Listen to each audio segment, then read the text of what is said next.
তোমার ভয় লাগে না? না, আমার ভয় নাই, আমার মৃত্যুর কোনো ভয় নেই। ঘরেও যদি মরতে হয় বাইরেও মরি। টিভি বা পুলিশের আর্মিদের কাছে বলবো যে গুলি কর, আমাকে গুলি কর। বাবা, আজকে যে তুমি এই আন্দোলনে এসেছো, কেন এসেছো? কেন আমি আন্দোলনের বিচার পেতে আসছি। কার বিচার যেতে? যারা অকারণে শহীদ হয়েছে, অকারণে শহীদ হয়েছে যারা। এখন তুমি কি চাও?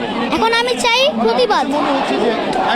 আর আরেকটা চাই যে হাসিনা যেন এই প্রধানমন্ত্রীর চেয়ার থেকে সরে যায় এবং মিজানুর রহমান আজাদ যেন বসে যায়। আচ্ছা, দুই ভাইরা দুই হাত প্রসারিত করে গুলি খেলো, তাদের ব্যাপারে কি বলবো? তাদের ব্যাপারে বলবো যে দোয়া করি যারা যেন জান্নাতবাসী হন, আর হাসিনা যেন জাহান্নামবাসী হোক। কারণ সে যে অকারণে বলেছে, সে কিন্তু একটা মিথ্যা কথা বলেছিল। প্রথমে বলেছে যে রাজাকারের বাচ্চারা কোটা পাবে না, মুক্তিযোদ্ধারা পাবে বলে। আর আবার পরে বলছে যে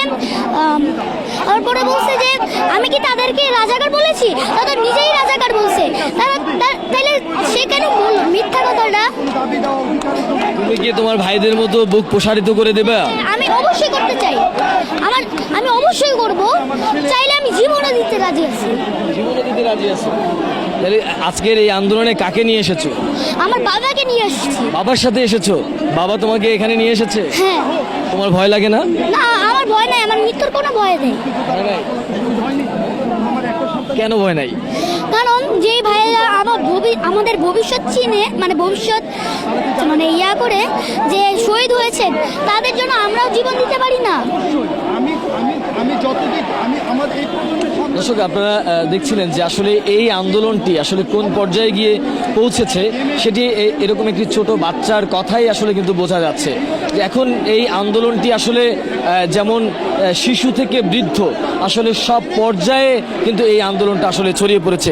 আমরা একটু এই যে শিশুটিকে এই আন্দোলনে নিয়ে এসেছেন তারই পিতা, আমরা একটু তার পিতার মুখ থেকেই শুনবো যে আসলে তার সন্তানকে নিয়ে এই আন্দোলনে যোগ দেওয়ার কারণটা কি। আচ্ছা, আপনি তো আপনার সন্তানকে নিয়ে এই আন্দোলনে এসেছেন, আসলে এতটুকু বাচ্চাকে নিয়ে আসলে আন্দোলনে আসার কারণ? আচ্ছা, মূলত এর কারণটা হচ্ছে আমরা তো ঘরেও সেফ না, সুতরাং ঘরেও যদি মরতে হয় বাইরেও মরি, সেই চিন্তা থেকে। আর আরেকটা ব্যাপার হচ্ছে, আমার ছেলে যখন রংপুরে আবু সাইদ শহীদ হন, তখন ওই ভিডিওটা দেখে সারা রাত কান্না করেছে, আর বসে এই ছেলেটাকে কেন মারছে। তখন আমি তাকে বুঝাইছি, বুঝানোর পর সে আমাকে বললো, বাবা এই আন্দোলনে যখনই মিছিল হবে তুমি আমাকে নিয়ে যাবা। আমি বললাম যে যদি কোনো সমস্যা হয় তুমি কি ভয় পাও? সে কি বলছো? আমি মৃত্যুর কোনো ভয় পাই না। ও মৃত্যুকে ভয় পায় না।